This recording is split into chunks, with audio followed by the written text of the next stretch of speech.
Chapitre 8. Tout est bien, qui finit bien. Le lendemain, Lucille décide d'aller voir Alex à l'hôpital. Elle entre dans sa chambre, s'approche de lui et le serre doucement contre elle. Elle a l'impression de le connaître depuis toujours. Il la regarde avec ses grands yeux clairs et lui dit d'un air ému: « Tu m'as sauvé la vie. »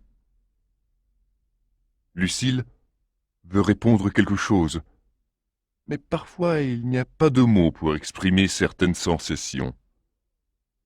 Elle pense de nouveau à la réaction de l'oncle d'Alex.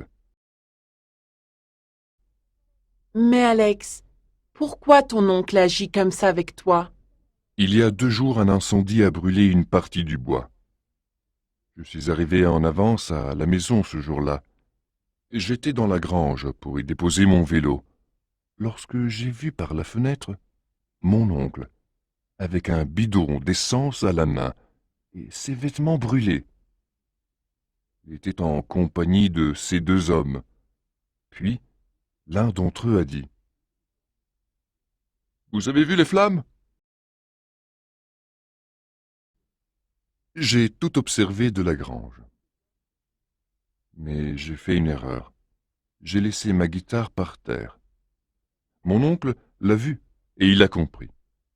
Il m'a trouvé tout de suite. Il sait que j'adore ce bois. J'étais donc un témoin gênant, car il savait que je pouvais le dénoncer. Le jour suivant, Lucille et Ludovic vont attendre Alex à la sortie de l'hôpital. Il est heureux de retrouver ses amis. Il leur propose d'aller dans le bois avant leur séparation. Durant le trajet, Ludovic regarde attentivement autour de lui. C'est peut-être la première fois qu'il va dans un bois.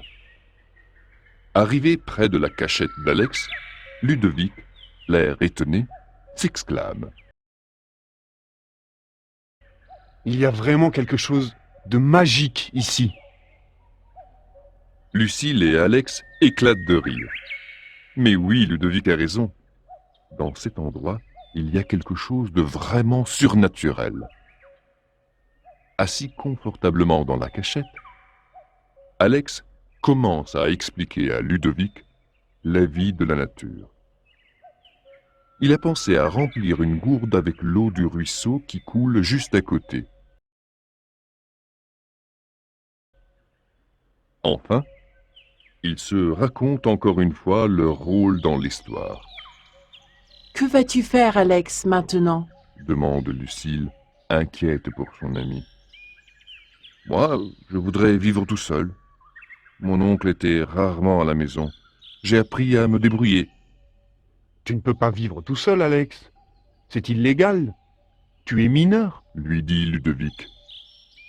Lucille le regarde, surprise. Décidément, ce cousin est toujours calme et rationnel. C'est peut-être parce qu'il passe beaucoup de temps sur son ordinateur. Alex a l'air malheureux.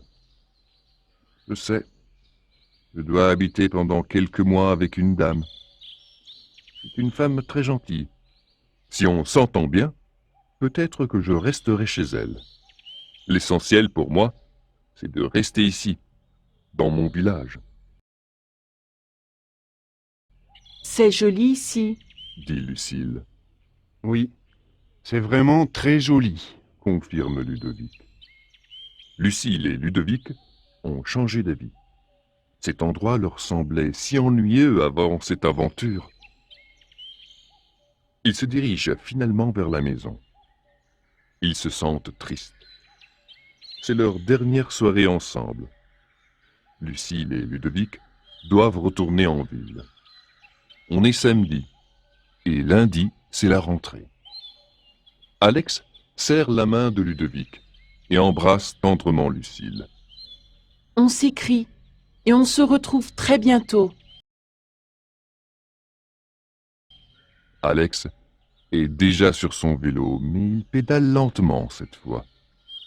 Il se retourne encore une fois et leur fait un grand signe de la main. Lucille a l'estomac noué et des larmes se forment au coin des yeux. Il va tellement lui manquer. Sur la route qui mène chez leur grand-mère, Lucille et Ludovic se font leur dernière confidence. Mon père arrive demain. Tu es content? Demande Lucille. Je ne sais pas. On va voir. Répond Ludovic avec son air énigmatique habituel, mais cette fois sincère. Mes parents aussi arrivent demain. Hier, j'ai parlé au téléphone avec ma mère. Mon père a finalement trouvé un travail. C'est pour ça qu'ils m'ont laissé 15 jours chez mamie. Pourquoi ne m'ont-ils pas expliqué la situation? J'ai souvent pensé qu'il était arrivé quelque chose de très grave. Il ne voulait pas t'inquiéter. La rassure Ludovic. Et c'est tout le contraire. J'étais vraiment inquiète. Il reste silencieux et regarde le soleil se coucher.